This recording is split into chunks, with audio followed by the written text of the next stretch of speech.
What is a free society? I find it quite interesting that young men and women, in a moment of pure selflessness and idealism of youth, are willing to join the military and die for their freedom, yet not fully understand what freedom actually is.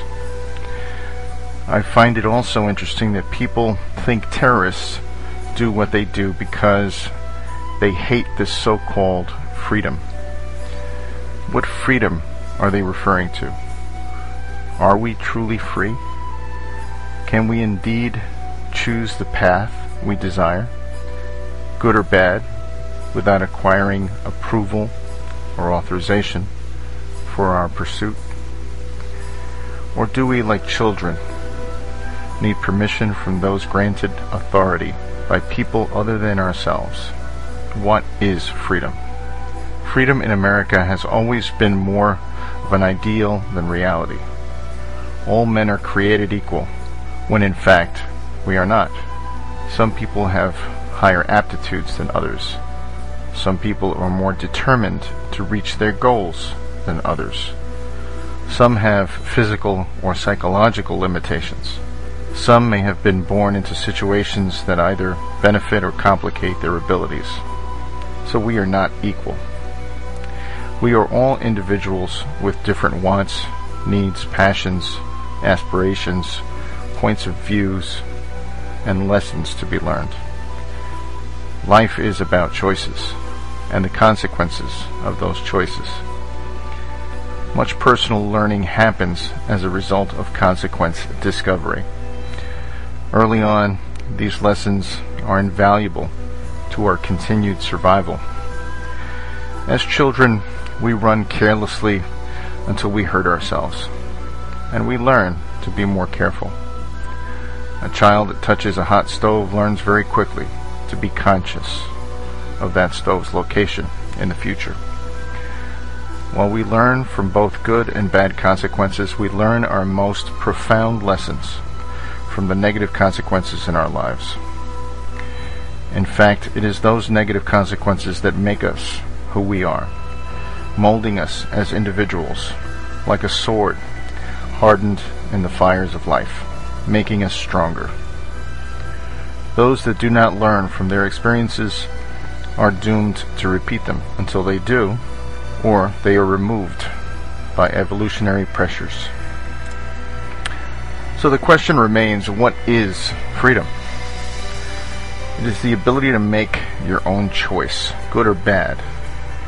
Can you choose to scream fire in a crowded theater and cause people to be injured?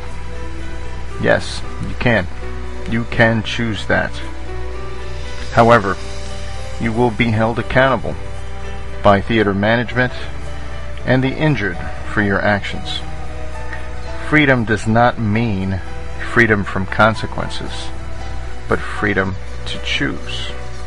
No law need be written. No legislators need be involved.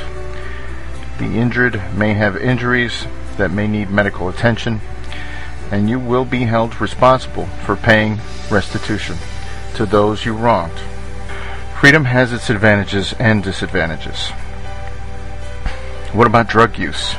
Should we not regulate the behavior of people for their own good? Let us examine this issue a little more closely. Many of the drugs of abuse are naturally occurring plants. All plants have medical or other value. Many that would advocate drug restriction generally do so because they don't want people to hurt themselves. I would like to point out that placing people in cages because they didn't follow someone's rules of behavior does not make their life better, but makes their life worse. And you will have to pay for their incarceration to boot. It serves no one. Why is it that drug addiction is lowest in the nations with the most non-existent drug laws? It is because these societies have to a great extent learned the lessons of consequences. As a child, I learned stealing was wrong, killing was wrong, kidnapping was wrong, the initiation of force was wrong. These are simple notions. They apply to all, don't they? Somehow they don't apply to government. But why? Theft being a very basic concept, why would anyone find it justifiable to forcibly or through fraud or coercion remove your belongings from you? Wouldn't that be wrong? I mean, if the money went for a particular project, should we not choose to support it? Perhaps. What if we wanted to build a road, and some people didn't want to pay their fair share, but they were going to benefit from the road at other people's expense? Is that fair? Shouldn't we force them to pay for something that costs money to build? I would say then don't build it.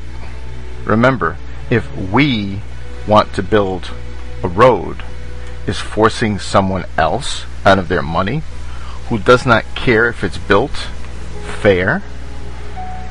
Is it fair to send men with uniforms and guns to threaten their lives at gunpoint, to garnish their salaries, or place them in a cage for non-compliance fair?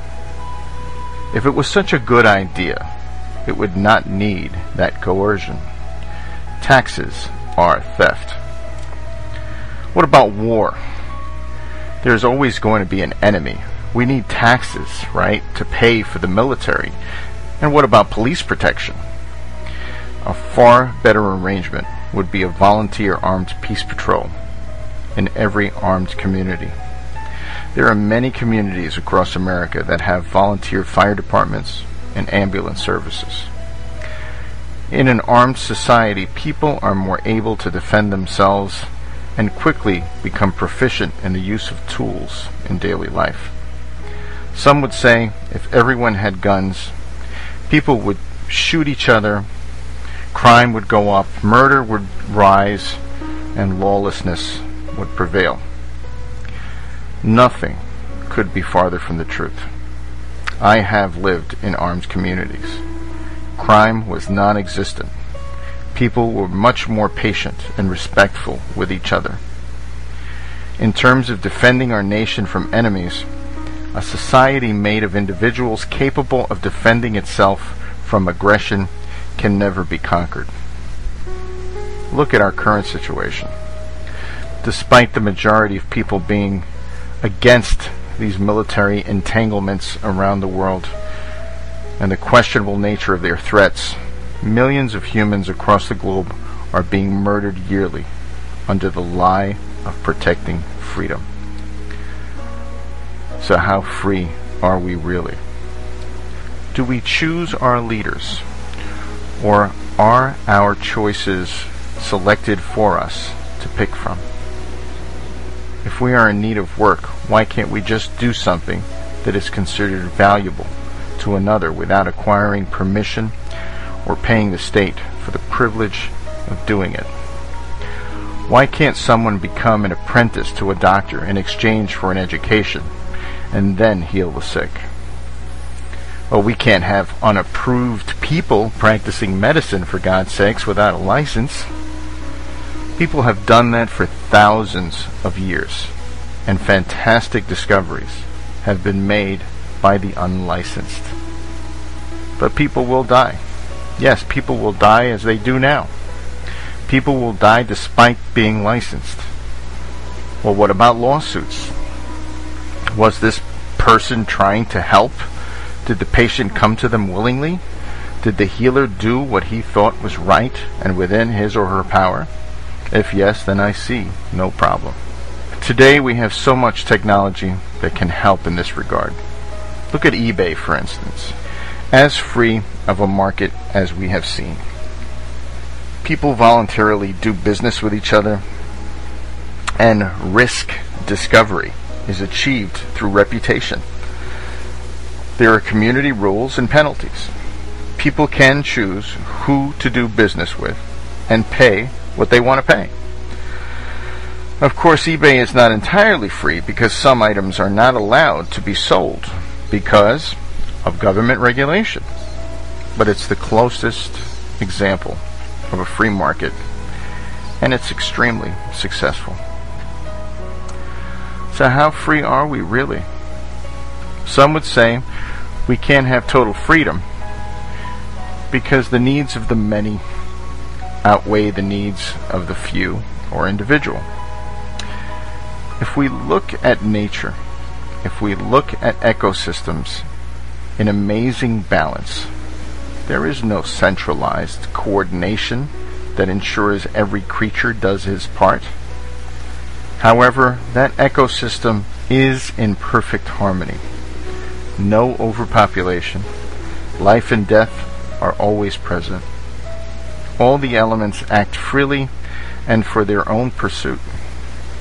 We should observe what works and adapt those concepts accordingly. For those that would demonize me for criticizing our American way of life and tell me if I didn't like it, I can always leave. It is in everyone's interest to discover the problems so we can make our society better and more just for all. A choice between accept or flee is the choice presented by cowards and fools. So folks, are we truly free? A wise man can learn more from a foolish question than a fool can learn from a wise answer.